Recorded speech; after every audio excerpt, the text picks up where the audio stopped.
Douglas Cooling and Heating, serving the Birmingham area for 38 years. 988-3706. That's Douglas. I'm James Spann. This is the morning edition of the Weather Xtreme video for Tuesday, the 22nd of March.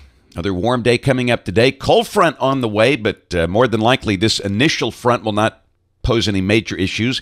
But about the weekend ahead, let's get in there and talk about it. Skycam shots around the network early this morning. At the ridiculous hour of 5 o'clock, that's the view coming from downtown Fayette. It's clear and pretty mild. We'll work our way down south. There's the Selma Skycam across the Alabama River. Maybe looks like a little bit of fog in spots down there. And all that water flows down here. The Gulf of Mexico. Looks like the moon is glistening off the Gulf waters there. That's the Skycam on top of the Phoenix All Suites, overlooking the public beach. Big trough out west. That thing's produced some wild weather in California. Mountain snow, flooding, even a few tornadoes around Sacramento yesterday. At least they had a few tornado warnings. And out ahead of that, a strong jet stream pushing out across the nation's midsection today. But ridging continues across the deep south, so it's pretty warm. Birmingham 63, Montgomery 64 degrees at 5 o'clock. The cool spot is Gadsden at 52, Tuscaloosa at 59. And around the nation, talk about a sharp gradient. You can see that cold front is clearly defined there from near Des Moines down to about Indianapolis and Washington, D.C. North of that front, you've got 30s. South of that front, you've got readings in the 60s this morning. In terms of the watches and warnings, a blizzard warning up for parts of northeast Montana and a sliver of Minnesota. But winter weather issues continue up north near the Canadian border. Across the southern states, wind advisories up for parts of the Arklatex and back off to the west, but things are quiet around here. All right, with that kind of thermal contrast, you can expect some severe weather today up north. The guys at SPC have taken out Texas and Oklahoma for the most part. They've got the main risk over Missouri, Iowa, and parts of Illinois later today and tonight. Tomorrow, a slight risk north of Alabama, Tennessee, Kentucky, and points north and east. And look at that, 45% probability. That's a moderate risk right there over Kentucky and West Virginia and Ohio. But again, all of that should be north of here. We'll have some showers around tomorrow, and I guess there could be some thunder, but we just don't expect any severe weather. And again, not that much rain. This is the rain through Saturday evening at 7 o'clock, and this is suggesting rainfall amounts of maybe a half inch up on the Tennessee border, but nothing below Montgomery. And amounts here should be probably a quarter inch or less tomorrow evening.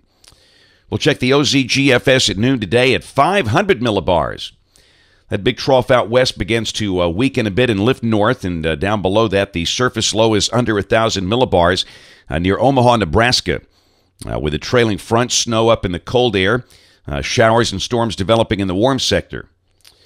Tomorrow, what's left of the big wave is up north over the Great Lakes, and down below that, you can see the surface low is near 1,000 millibars around Columbus, Ohio, with a trailing front. And again, clearly there will be some risk of showers with that front here, but with the better upper support so far north, I just don't think it rains a lot. Just for the fun of it, we'll check the instability, first off coming off the RPM model. And there's a sliver of instability here, not a lot, under 500 joules. This is tomorrow evening at 7 o'clock.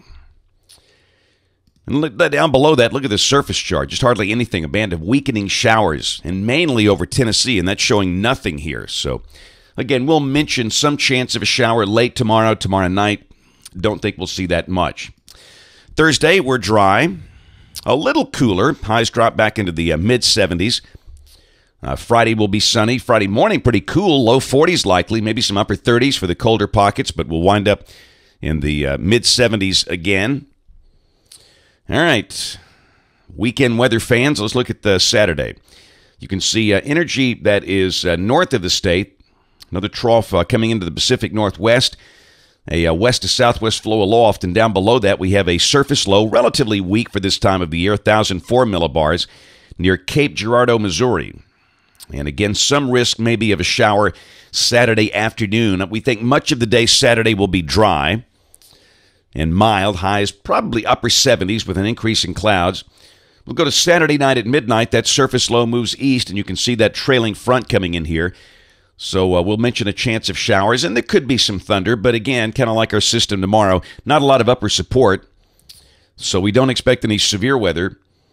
And then Sunday at noon, the surface boundary is almost down to Montgomery, and it's going to stall out as it runs out of upper support. So kind of a tricky forecast in terms of timing, but based on the last few runs, it looks like we'll bring in the chance of showers late Saturday afternoon and Saturday night, and then maybe ending early Sunday morning for the northern half of the state. But during the day Sunday, the southern half could remain kind of unsettled with a chance of showers and storms.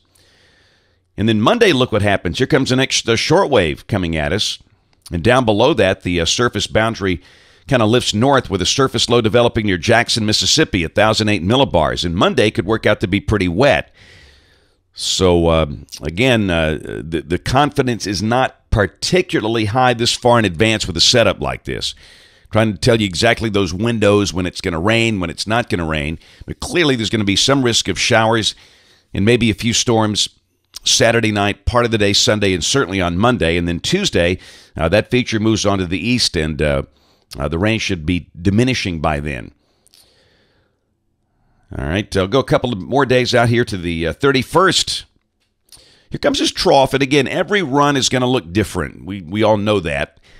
This around the end of the month, and down below that, that might be a setup for strong to severe storms. The following day, April Fool's Day, there's your eastern U.S. trough, but this time the western ridge is not really tapping that really cold air.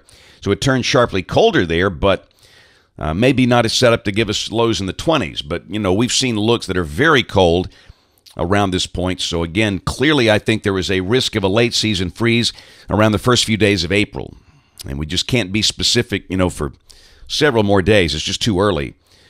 And then on the 6th of April, flow is zonal. It looks pretty quiet. And again, there's the deal that, you know, we've shown you that NAO spike for, 2 weeks here. It spikes negative right about the end of March into the 1st of April. And that doesn't necessarily mean it's going to be, you know, awfully cold, but it certainly will open the door for a late season cold shot. And I think that, again, all the growers and everybody else just need to be aware of that. And we'll be more specific in coming days as we can. That's it for the Weather Xtreme video today. We'll have notes on the blog. The next video here by 3:30 or so today. And if you're local to us, we invite you to watch us on television this evening, ABC 3340 in Birmingham at 5, 6, and 10. Thanks for watching. Have a wonderful day, and God bless. Each day, there are new stories to tell about the people who live here and the place we call home. All of the faces that I see, all of the places close to me, they're all part of all the best things about home. Sharing your stories on ABC 3340, Alabama's news leader.